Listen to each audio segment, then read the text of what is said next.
But whatever you do, having the persuasion skill set, being able to articulate and advocate and stick up for yourself, that's a skill that's applicable across literally every profession.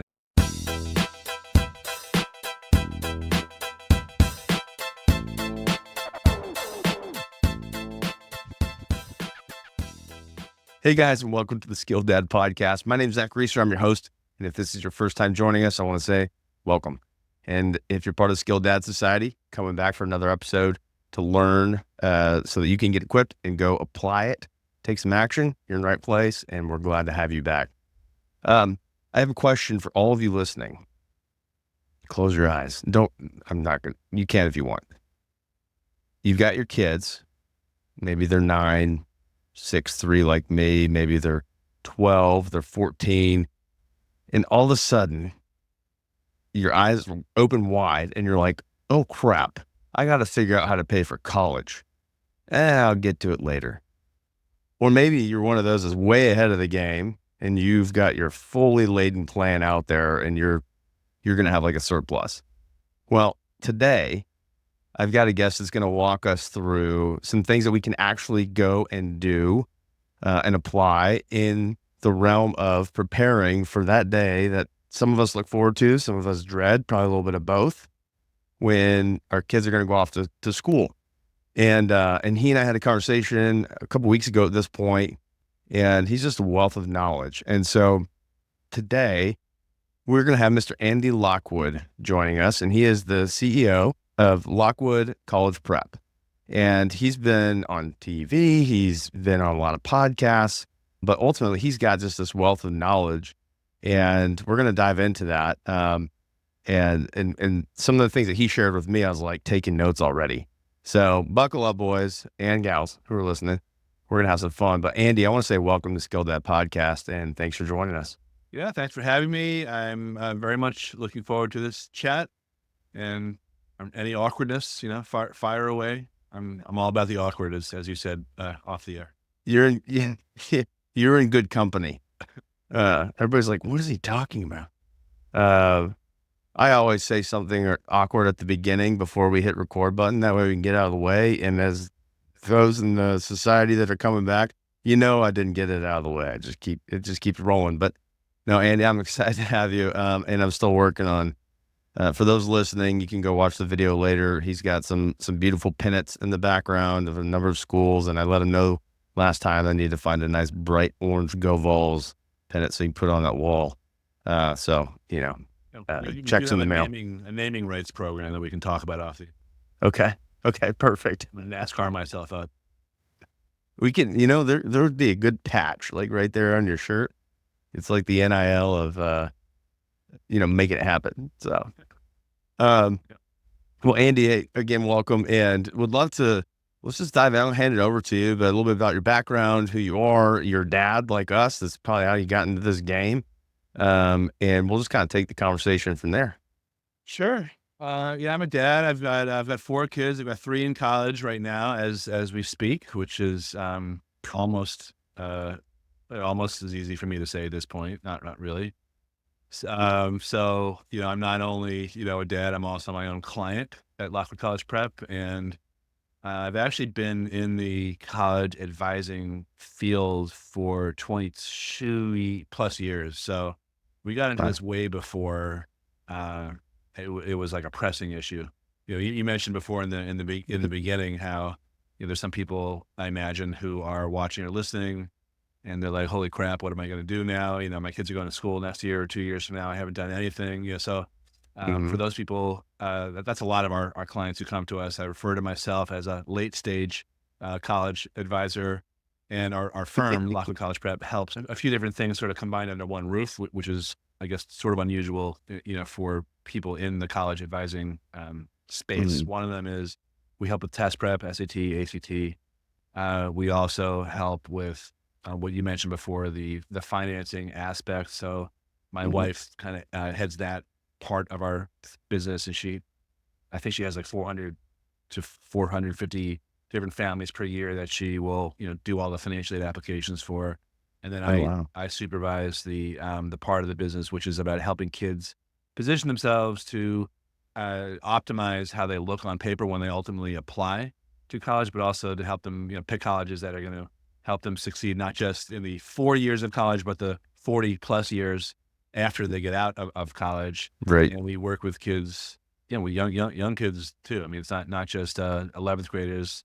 A lot of people hire us in 8th or ninth grades. I usually recommend in utero, because I think that's when you need to get a jump on it. So you're a little late with your kids. So the day that she tells you, hey, we're expecting, you're like, be excited, celebrate, and then call Andy. So, okay, Right. we're in good I shape. should be in the delivery room, preferably. No, so I will say this, just anyone, and who knows if you have a young kid and who's not, going to college for 10 years or so, we're going to talk about some stuff today that may or might not, I'm going to guess that most of it, but not all of it will pertain to the future in 10 years or so. But I can promise you that you will figure it out. There's always a way to figure something out. So don't stress out about it. And B, a whole other conversation that ironically I have a lot with my clients is it even worth going to college? Mm. Because there's a lot of things, a lot of ways to be successful out there that have nothing to do with going to a Harvard, Yale, or Princeton, or any elite school, or any college. Not, Mhm. perhaps. Well, it's funny that you mentioned that because by the time this comes out, it will be the last episode. So whenever you're listening, I don't care if So it's much. like when this comes out or in like, a year, the Mark Hedstrom episode, but we talked about skilled careers. So he actually talked about the opportunities that are growing, and he's part of something called Skilled Career Coalition, and they're kind of introducing concepts of hard skills and all that, which I thought was really interesting because I have college degree, I have a corporate background. Now I own and operate a small business. Um, and, uh, and it has more of like the service and there's trade skills involved with that. And so it's kind of an interesting place where it's like, I don't, even myself, I'm like, the demand and the supply, like what is going on, because you see the debt side of it. But again, that's why we're talking. At the end of the day, for those listening, ultimately, we want to give you the knowledge that you can then go and do your own research on and introduce you to concepts, and then give you some actions to take so that you can do it. Because at the end of the day, you're in charge of your path and influencer of your kid's path, and we're looking to get that info. And one thing back to what you said on what you do. So you're helping not only with sounds like brand management for those, it's like, hey, I want to get your LinkedIn profile set up before you have LinkedIn, Sure. so that you can be competitive. But also something you had mentioned with kind of the financial documentation, like FAFSA. I know that's always been a thing. And then there were some recent changes, like within the last year or two with FAFSA too, that kind of impacts everyone, which might be too far down the road for some of us because it'll change again. But I'm just thinking that sounds beautiful to have somebody in your corner to make sure you do it right. Well, most people do the financial aid applications themselves, and I'm sure most of those people don't commit any fatal errors. But it's one of these things where I mean, I'm sure we could do our own tax returns, right? But we don't. We have an expert because we think he's going to ultimately save us money, or allow us to keep more money. That we Right. make in our business, which is a money saver. Hmm. And yeah, there were recent changes at the beginning of 2024. Part of the FAFSA, the quote unquote FAFSA. FAFSA is the free application for, I'm sorry, the free application for federal student aid. FAFSA Simplification Act, which was a disaster because it really did two things. What it was supposed to do was just to sort of change the formulas and update them and make it more aligned with the tax code, which would have simplified things. But what the Department of Education also did is they took it upon themselves to update all the coding behind the platform that supposedly has been around since the 1980s, and that was what caused the problems. That wasn't really part of the mandate, but they took the opportunity to do that. And then what ended up happening was, of course, there's all these mistakes and all these delays. Things weren't getting reported accurately. Things were missing. So it affected not only several million people who applied, but it also apparently forced almost a million people into not applying for aid, and that had a pretty bad effect on college matriculation. And then as we're recording this at the end of 2024, they still haven't rolled out the application, which is usually in October, and we're here in the beginning of November, and there's going to be more delays, but I think things will be better. So hopefully, by the time most people actually have to grapple with it, and that's, by the way, that's not the only financial aid application that's out there. That's the one that people know about when they start looking at this stuff. But I think by the time most people have to start dealing with it, it'll be remediated. Something new and different. So by improving the system, they kind of changed it, and we know how that goes. Yeah. Typical government, help me. I'm from the government. Or, I'm here to help. I'm from the government. Right. Yeah. Thanks. Bye. That's what we'll do. Oh my gosh. Well, I'm glad that people, at least, that might be in that phase right now. Hey guys, here's a resource for you to go check out. So how did you, before we get into the nuts and bolts of it, how did you even get into this? I mean, you've been doing it for 22 years, but how did you get into it? Yeah, it wasn't a master plan. I didn't grow up wanting to be a college advisor.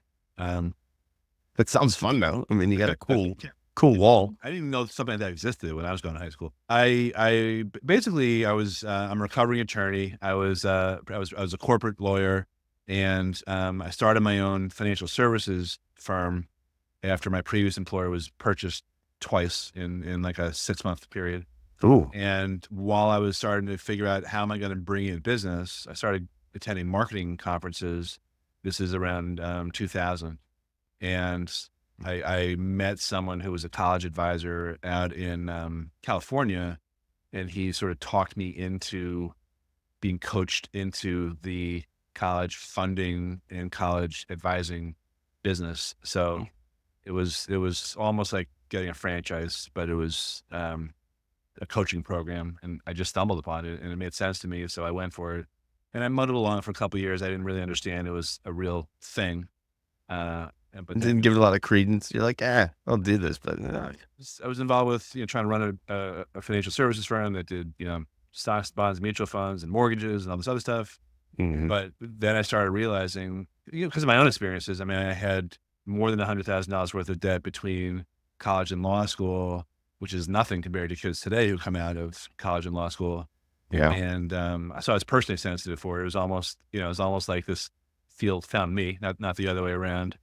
And then I started realizing, there's a lot of people, and I grew up in Massachusetts, and I was living in Miami, in the Miami area, and then Long Island, where I am right now, which is where my wife grew up.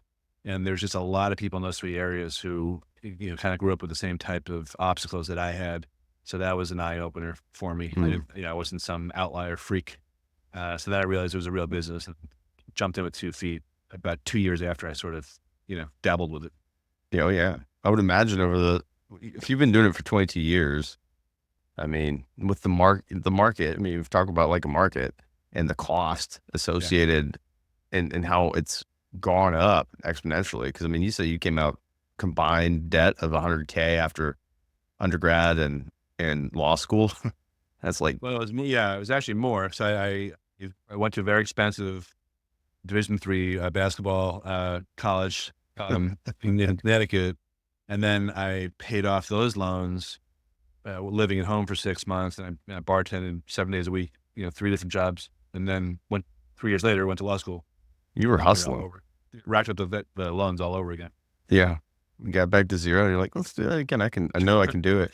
I felt like the earnings were there. I was making a lot of money, bartending, and but kids today, they're graduating with 300,000, or I have a good friend of mine who's owns a few dental offices, and he sees kids graduating dental school with like $700,000 or $500,000 of debt. So it's insane. Yeah. It's a lot. There's a whole different like line of discussion around what you're going to school for and doing ROI value on it. Even MBA programs now, and looking at studies, just, what is the ROI? So for my business guys out there, which are a lot of you, we're making a lot of decisions based off of ROI, and no difference here. But when Well, go ahead. highly questionable. And I had this, I had this conversation a couple times a week, most weeks, sometimes more frequently as we get closer to like the application season, which is at the beginning of November, right now. And it's frequently the conversation is, okay, so Harvard, Yale, Princeton, whatever. I'll pay anything to get my kids there. And I'm like, okay. And then if a kid doesn't get in there, but they're looking at a similarly priced college like Boston University, not to disparage BU at all, because Hmm. my dad used to teach there, and I've no ill will against BU, but it's the same price, might be a little bit higher actually, ironically, than Harvard, and they're looking at that price versus sending their child to a state university, like in their own state. Like I bet Tennessee's probably around $30,000 a year. That's what most of the Yeah. state universities in New York are, as we're recording this. Hmm. So is it really worth 3x the in-state tuition to graduate from, from a BU? It's debatable whether it's worth it going to a Harvard or Yale or Princeton. I just don't know too many people who, if their kid got in there, would not send them there. Sure.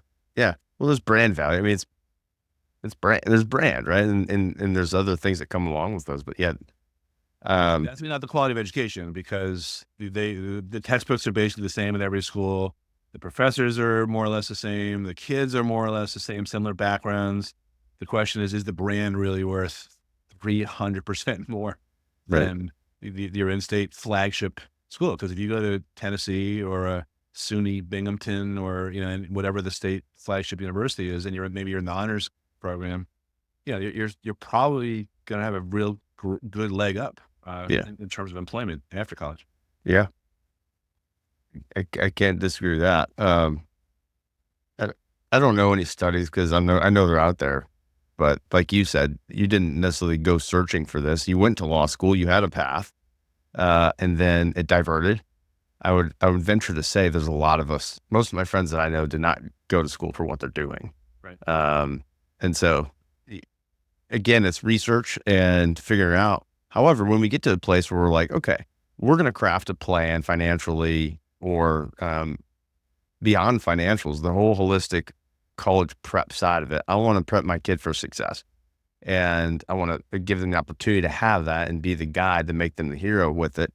Like where for a guy like me, my youngest or my oldest is 9, and while it's a ways away, it's not, because I feel like he was just born, and we've got some things that are going, but we want to know, hey, where would be a good starting place for us to start looking into, and from your perspective, like give us the wisdom of how we can master this thing. Well, I told you, if you haven't figured this out by 5 years old, you're kind of screwed. I know I'm behind the 8 ball, but for the purpose of the discussion of the podcast, It's such an academic discussion. You're so far behind. It's disgusting. dang it.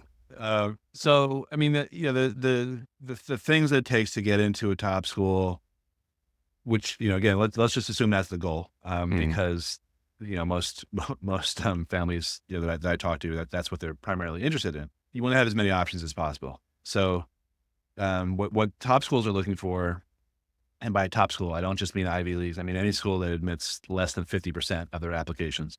They all want to see kids with strong GPAs, but that's a little suspect lately because there's so much incredible grade inflation throughout almost every state. So I don't know any C students. I haven't met with a C student in years. That the C student today has probably got an 84 average, and It's I crazy. think 90 something percent of students have an average in the 93% range. So it's important to have good grades, but that's not nearly the only thing that's important. And then what's also important is taking the most challenging courses that your school offers, because if your school offers a lot of AP, advanced placement classes, and you don't avail yourself of all of them, that looks like you did that for a reason, to take it easy. So that actually, it's a double-edged sword. Going to a great high school that has a rigorous curriculum is great, but if you don't take advantage of it, then you could shoot yourself in the foot a little bit. Mhm. And then in terms of financially, oh, I'm sorry. And then the other component that is somewhat within your control is all the extracurricular activities. And there's really two types of extracurricular activities. There's the stuff that's typical that everyone else does. It's great to be in a club. It's great to be in National Honor Society, except roughly 70% of kids at any given high school make it into National Honor Society. So Mm. it's not going to, it's not going to separate you. What you need to be 70%. thinking about Wow. is going deep in one or two things that you're interested in so that you're, not necessarily world class at it, but you're developing atypical skills. Mhm. So you're not, so, it's great to be in a club, but it's atypical to be an officer or to found a club, something along those lines. So things Leadership that are within your roles. control. Yeah. What about Then there's a whole lot sports? of stuff. What doesn't get talked about is there's a whole lot of stuff that's out of your control or not as much in your control. So race, ethnicity, those things still matter. What high school you go to, some high schools are feeder, FEEDER, feeder high schools to Mhm. certain colleges, and some are not. Where your parents went to college, if they went to college, and there's a whole lot of stuff that's not really within the typical student's control, but that's all part of the equation too. And then in terms Interesting. of the saving money for it and the funding of it, I would say a good goal is to have, if you can, is to have about a third. I don't know where I got this, by the way, but I've sort of subscribed to it for a long time. If you have a third of it for each kid saved in cash or in a 529 or whatever, that's a good target, I think. And I Wow. see everything in our practice. I told you I do college advising, so that typically attracts sort of a higher end type of, I'm in New York, so a lot of private equity and investment banking, type people. And they can Mhm. write the whole check for college many, many times over in some cases. Mhm. They don't necessarily want to, they know they have to pay for college. They don't want to leave a tip. They don't want to Right. overpay, for college. So With the there are bottom line, give it to me. Nothing. so so if you're in that category, that's one strategy, and that's looking for merit aid, and that's about applying to colleges that are, number one, generous, and number two, generous to your child. But for everyone else who's, not necessarily in that category, I would say if you're starting early, put in your head to save at least a third of the total cost. And then what a lot of people do is they will then come up with another 33% from scholarships and grants because that's a reasonable goal to be able to have in terms of getting a discount from college. I think the actual average discount for a private college, again, as of the time that we're recording, is over 56%. Wow. So paying full price, yeah, paying full price is a choice, right? It's not an obligation. That 56% is from the National Association of Collegiate Business Officers. So just understand that there's a lot of ways, to pay for college. So a third savings, a third scholarship, and then the other third can be a combination of borrowing and I think every school pretty much allows you also to do like a payment plan. You have to spread out the payments Mhm. over usually over 10 months or something. So so it can work out. I mean, that's what I was saying before, that for everyone with younger kids, you should just have some confidence, keep in the back of your mind that it will work out. With our kids, well, actually, let me go back to something you said. Um, it may have broken up on this side, but with the extracurriculars, what about sports? Is that how does that play into it, or So I know we does it? talked about this a couple weeks ago. I used to love, and I wasn't going to the NBA, but I did play college basketball, Division III, and play is a little artistic license. But I was on the team. I had great seats, You were there. and yeah, that was, broke a sweat in warmups. Um, and I used to love, when she's now a high school, college senior. So when my daughter Lizzie was, in third grade, we were on all the soccer tournaments, and a bunch of parents were talking about how this kid's going to get a scholarship at this school and all this stuff. So, so I wouldn't. Sports is great to do. I wouldn't count on it necessarily to get recruited to play in college because that's a very small number or Mhm. percentage wise of kids who actually do go on to play in college. It might be like 2% or less. And Yeah. then in terms of the money that's out there for sports scholarships, that's even less. Even with Title IX for the women's sports that have the most in scholarships, are the revenue producing ones, which is men's football and men's basketball, Division One. There are scholarships out there, but it might be $2,000, $5,000, for a college that costs, at least today, anywhere from, $30 to $95,000. So, so sports is great in terms of extracurriculars. It's a great thing to do because, it shows that you can coexist with other people on a team and things like that. But it's not going to get you into college necessarily. It's not going to help you pay for college. But if you're a captain or you're all league or, something like that, then that just shows a level of commitment and mastery that speaks about your character. It may not necessarily result in a full ride scholarship. Mm-hmm. So I'm all Yeah, and that's what I was. My brain had kind of gone towards was more so how you can, if we're looking at this like a resume, as and even planning getting into that zone, how it would maybe apply to the consideration for acceptance. Because I mean, you mentioned the legacy of parents' schools being a factor, and so yeah, there we go. Hey, this is a dad podcast. Every now and then your kids roll in and they're like, "You're talking about college tuition? I want to be part of it." No, he doesn't. He will eventually.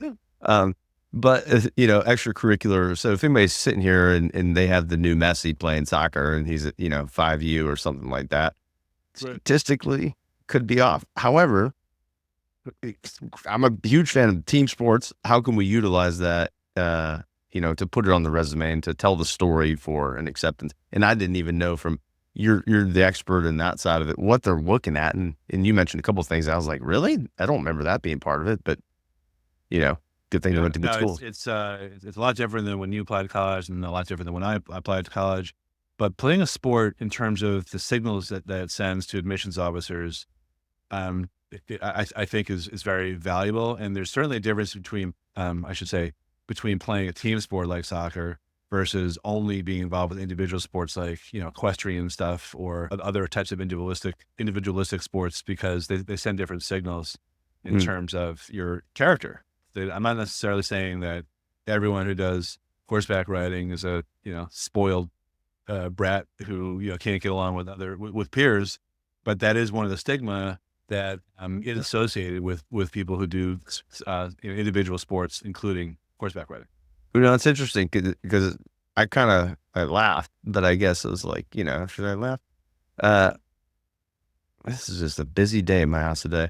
But what I will say is that's interesting from your perspective that that's kind of the way it's perceived. So, I mean, there's stigmas that are associated with some of these different components. And I know we're thinking and talking about a lot of like what if scenarios, but our kids are involved in different things. And so, it's good to be aware of some of those. When it comes to your third, I will say there, it's like we've had plenty of kids over the years who've been involved with various individual sports, and there's a difference between someone who gets dropped off to go ride horses for 8 hours, then comes back, versus someone who pays for it themselves by working in the stalls and mucking in the stalls and and all that type of stuff. So, when you compile a college application, when you're in between 11th and 12th grades, preferably, what you're doing is you're sort of summarizing your entire body of work from 9th grade forward. And there's stuff that goes in the boxes. There's an activities page, an activities section. But those activities, not just from being listed there, but they also communicate or send different signals that are outside those boxes. So what I try to get all of our kids to do is to establish what I refer to as a thread of continuity that runs through the entire application that says, this is the type of value, we talked about ROI. So this is the type of value that I would bring to your campus potentially. And frankly, there's what I also call, I have another term called the invisible question that's on the common application, which is the main application that most kids fill out for college. And so it's not written there, but the real question is, why should we take you compared to 50,000 other kids who look exactly or substantially the same as you do in terms of your grades, your scores, SAT, ACT, whatever. And you answer that through this body of work and this thread of continuity that you've established throughout your entire high school career. So the problem with a lot of older kids, when they start thinking about this stuff and they first have that meeting, that college meeting, with their high school guidance counselor, that they may not happen until 11th grade or the second half of 11th grade. And by then, more than 50% of your high school career is in the books. So the time to be, this is not to say that you should hire a college advisor, like me, to help you with this stuff, but the time to be thinking about all this is preferably before ninth grade, just so you can start formulating, some strategies to play around with and understand the bigger picture overall, which is what you're going to ultimately present as a body of work when you apply to college. I mean, it sounds like why should we bring you in? Why should we accept you into our tribe of, alumni? Going back to the business thing, why should I hire you? Like, what value do you bring? And so we're writing that. I love the thread of continuity. And what came to my mind was like, what story are we helping our kids build? And you answered one of my questions, which was, outside of being in your utero when we call you, when is the second best time to get started with this? And the point that you raised there, from what you're seeing, I remember you and I touched on this too, and I was just kind of like, I mean, I didn't think about it obviously when I was in it, but I was like, dang, okay, yeah, there was a story, but you don't really think about it until, we need to do college visits and we need to do X, Y, and Z. You've lost 2 years, so you got to either try to make up for it or get really good at storytelling. And how thinking about the overall, the bigger picture, and and we work with kids not just in public high schools, but also private high schools, and I think that some of the private high schools that we have students from, 95% of them will hire private college advisors, like us, because even though they're going to a private high school that has a pipeline into, certain elite colleges, they're not necessarily getting this kind of strategic overall help as soon as they really need to be getting it. So it's a weird way to think. I mean, I actually kind of wish that, this this process of getting into college, and certainly many of the elite schools, which has gotten really nuts in the last few years. It's not a meritocracy. It's not supposed to be about fairness, but a lot of it is not. If it's not a meritocracy, a lot of it is about how you market yourself. It's marketing, not a meritocracy for a lot of kids. So the sooner you start thinking that way as a marketer, I'm not, Zach applying to college. I'm the marketer of Zach applying to college, right? I think the sooner you start thinking that way, the better results you'll get. Yeah. That is really interesting, like, way to look at it. And so to that point, you mentioned a couple of times in different ways, over the last few years, things have changed. And I mean, to go from meritocracy to more of marketing and what people can find and see. And I would imagine social media is a part of that now as well. Is that fair to say? I don't know, but it's public domain. So I would imagine. Yeah. A lot of admissions officers claim that they will check kids' social media profiles, which I think is sort of true, but they're pretty busy. I don't know how much time they have to scour kids' profiles. Sitting back and like, there's Charlotte. Yep. Okay. Yep.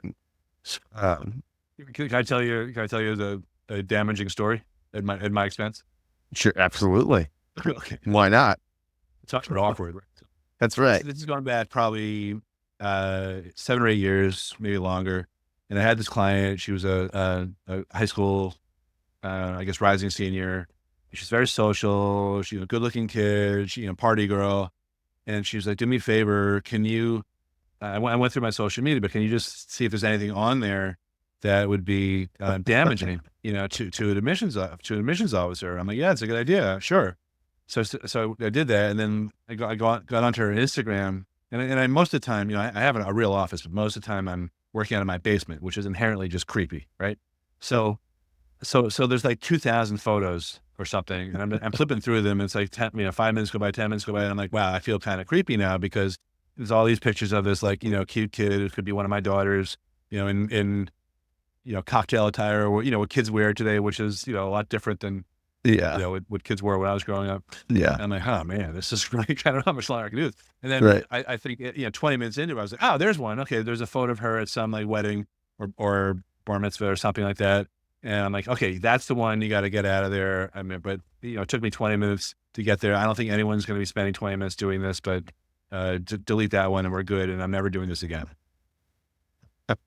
You were a social media scrubber in the basement, but you know, See someone like looking at my search history. This could be like, this is before the college admissions scandal. Like this would be such a scandal right there.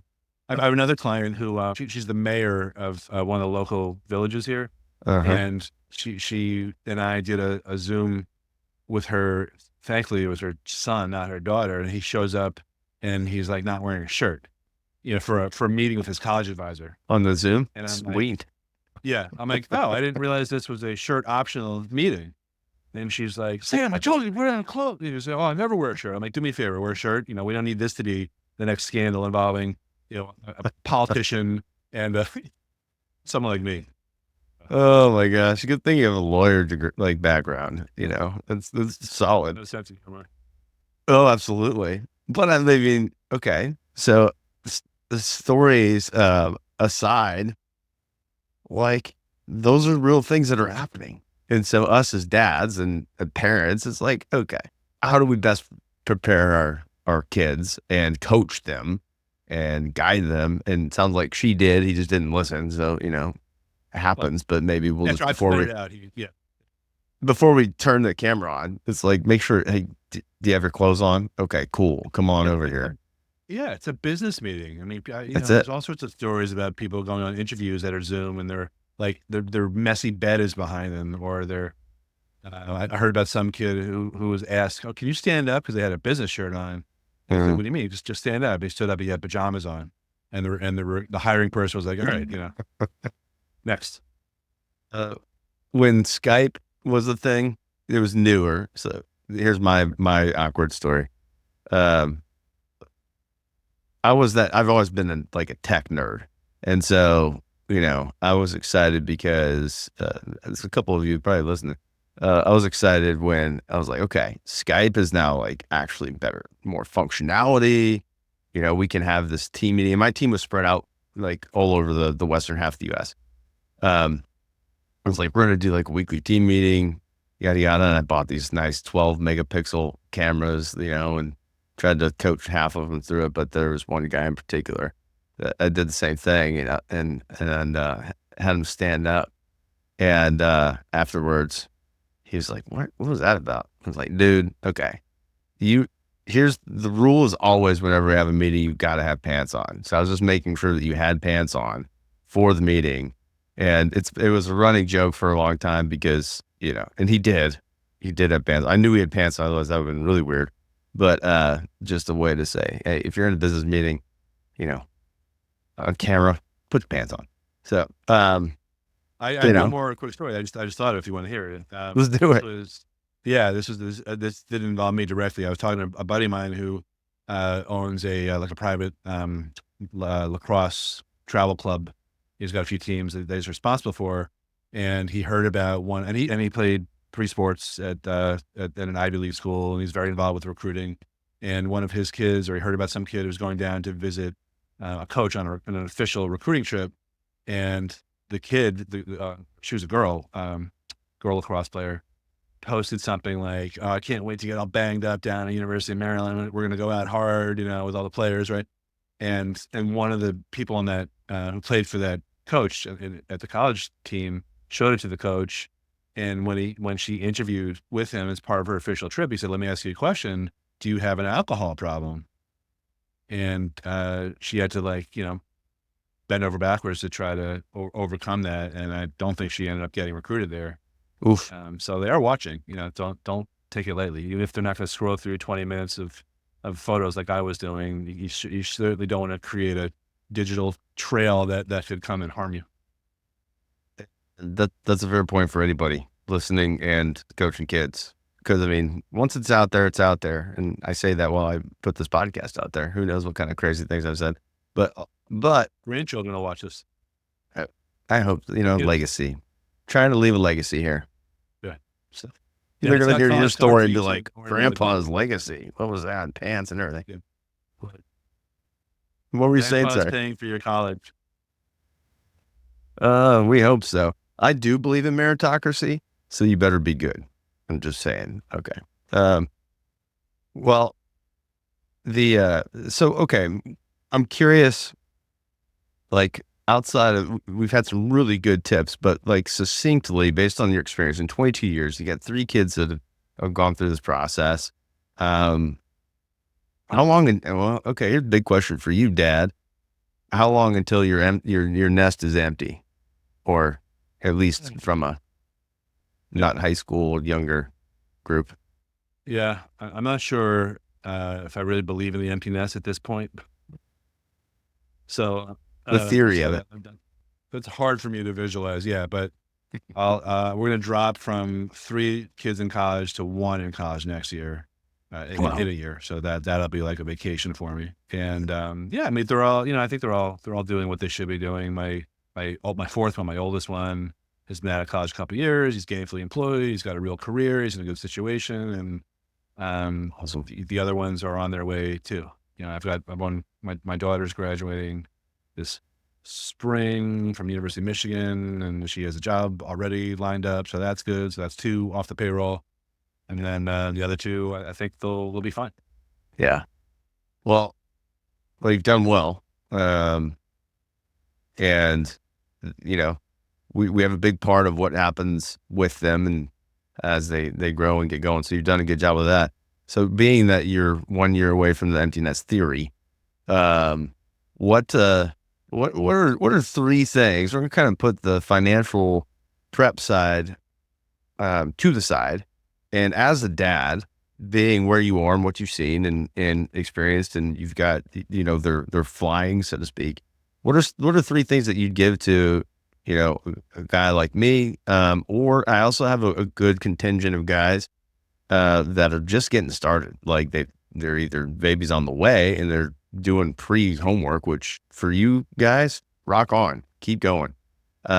You're doing a lot of good work ahead of time. And then the ones with like babies, but they're listening to it, in the dad zone, what would you impart on them? I mean, I can share some advice I try to give my own kids, my own clients. Been doing this consistently for a long time, which is, I'm a big believer in, not just doing well in school, but picking up outside of school life experiences. Like I think it's great for kids to have jobs or to start their own businesses or to, think that way, think as a producer, not a consumer. Mm, As early on as possible.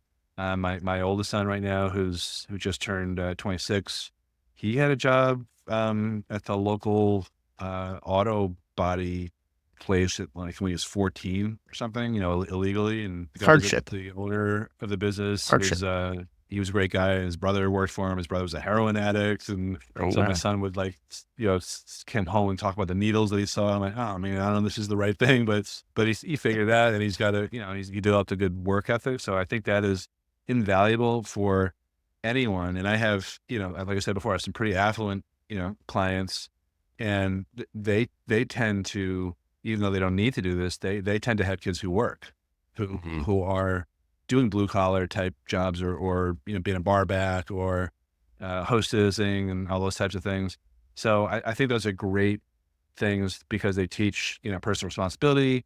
They teach you how to get along with people who are not your peers, so you're not just coddled in class, and you have to learn how to take criticism from people who are older than Mm, you, and take that in stride, and not be so overly sensitive and all that type of stuff.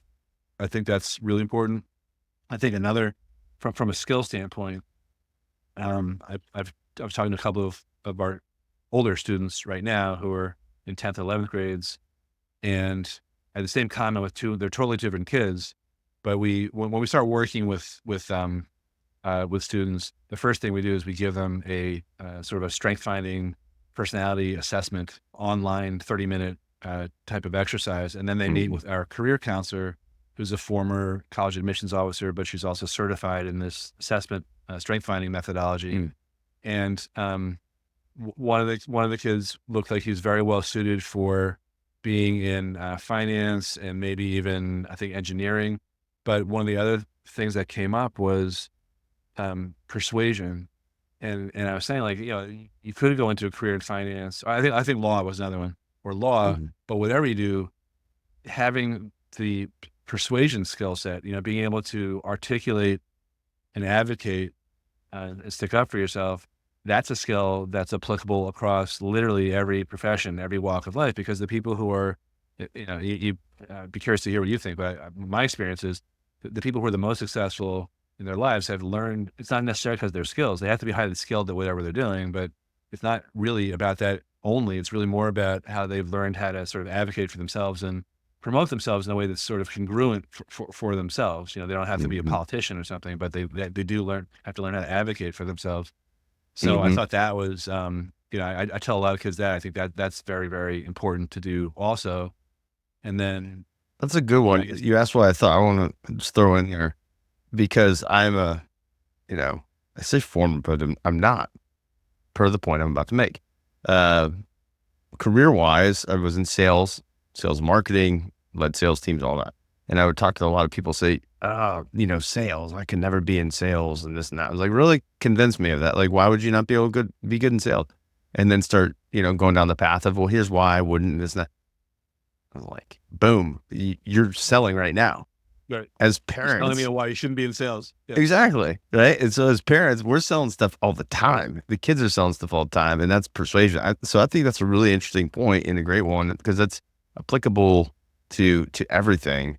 And so for any of you all listening, even my engineer buddies, IT, whatever, if you're selling an idea, you want somebody to come to your side, guess what? You're in sales. So you're just not getting monetized for it.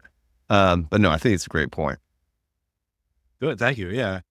And I guess the third one would be, I don't, even though I'm sort of in this business of helping kids, kind of package themselves up.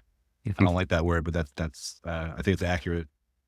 I really am against the idea of doing something because it quote unquote looks good for college, Mm, because that's what a lot of people do. A lot of moms will contact me and be like, "Oh, my son hasn't done anything."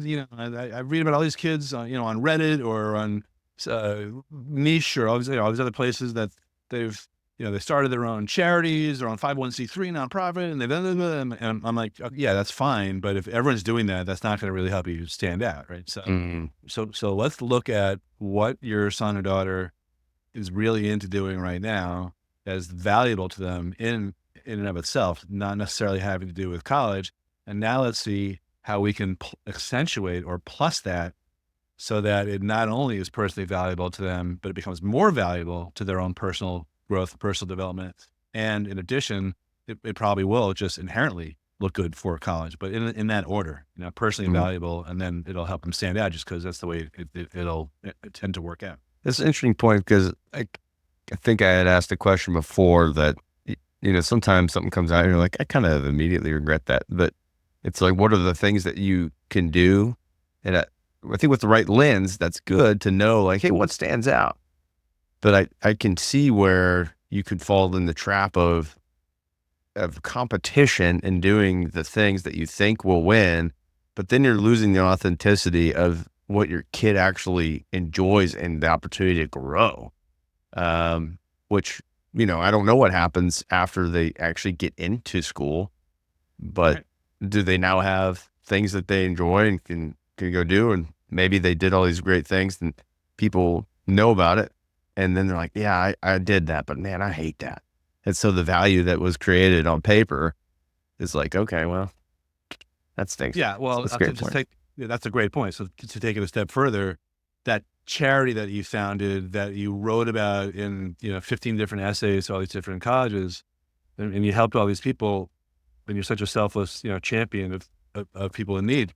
Altruistic. So now you're in Right. college. What happened to that charity? Oh, I don't do it anymore. Yeah, okay.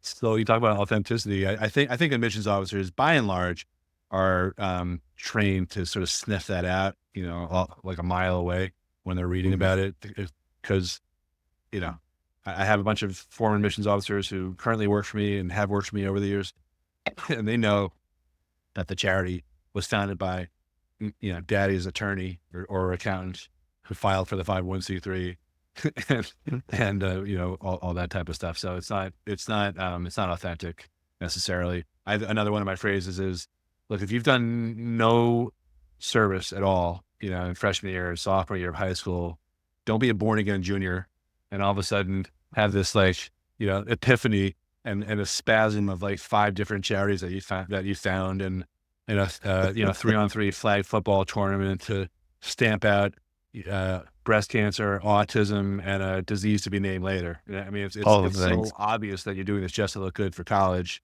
You gotta think about this ahead of time and find something that does really resonate with you for one reason or another, and expand on that. And that will help you with the college process, but more importantly, it'll help you develop as a human being. Yeah. Well, I think that punctuates that really puts emphasis on the opportunity that we have to think about this now. So if you're thinking about it now and you have some years, well, write it down somewhere so you can come back to it and set an alarm for 4 years down the road or something to remind yourself to go back to it.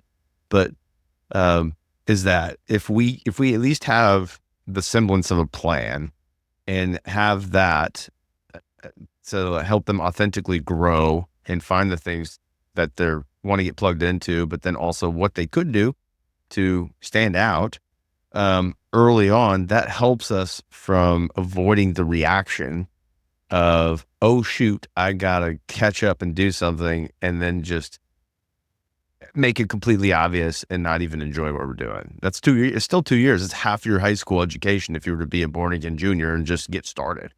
Um, so I think that's just why I was really excited about even starting the discussion, because hey, there's so much more for all of us to go learn, and this is just like the tip of the iceberg, so to speak. But it's the introduction to the idea. So if you're this far into the podcast, your brain's at least thinking about something. And so that's good. That's what we want. So if their brain's thinking about something and they're like, hey, you know what?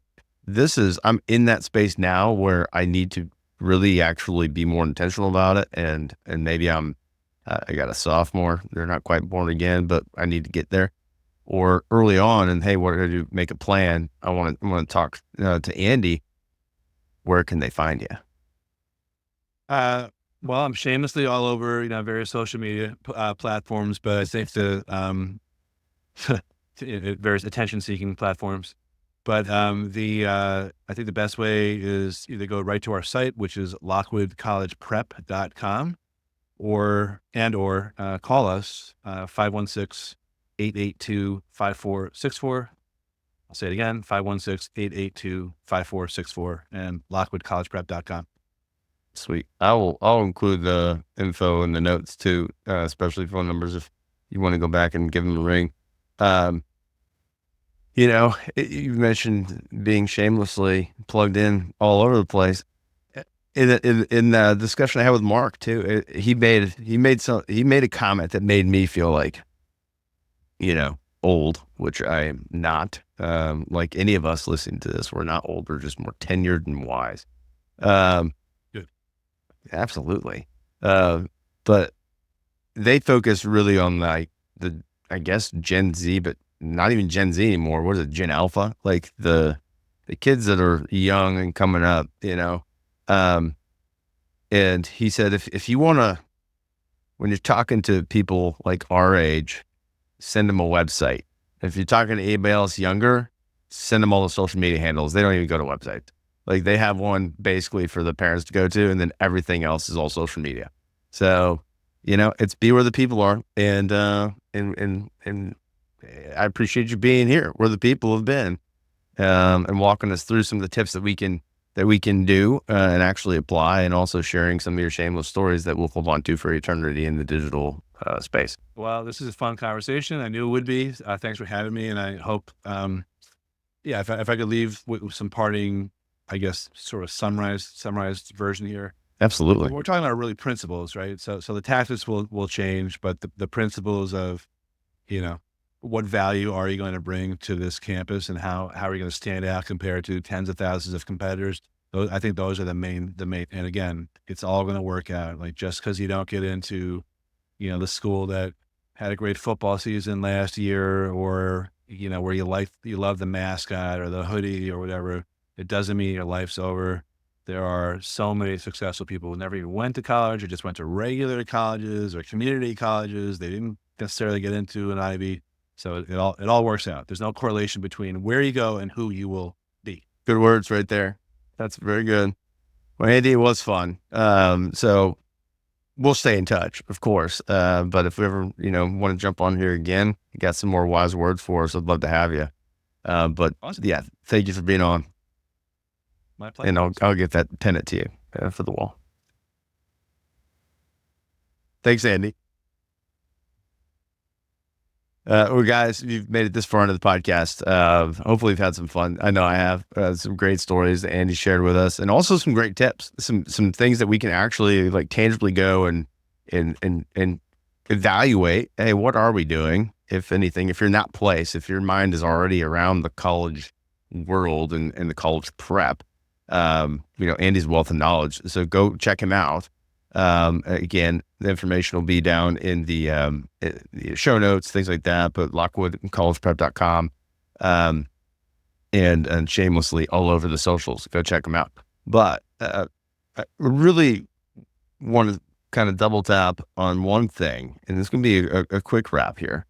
But the podcast is an opportunity to learn from other guys, things that they've learned, and wins, challenges, failures, some of those stories where we're like, wow, I can't believe that happened. Well, hey, we all have stories like that, and we just share them in different settings. But at the end of the day, we also have a story that has the thread of continuity. And whether you're in a space where maybe you've had a change in your job, and I'm not talking about kids here, I'm talking about you. You've had a change in your job, and now you've got to go find something new. And it was unexpected. Maybe it was expected. I don't know, but you've got a new opportunity. You got to go find it because it's probably not going to come find you. Go and take a look at your thread of continuity because you have things that you've done and that you've learned that you can then apply. You just have to put the story and context around it for somebody else to understand. Go be that salesperson because everyone's a salesperson. And in whether you're in the trenches of figuring out college or even the job thing, or you're just like, today being a dad is tough. And you might be on the other side. Today being a dad is awesome. Being a husband, take whatever it is and apply it to what Andy said in that phrase. It's all going to work out. And you're not doing it alone. That's why we have this podcast. You've got guys like Andy, you've got me, you've got the 60 other gentlemen we've talked to in the podcast. Go listen to them.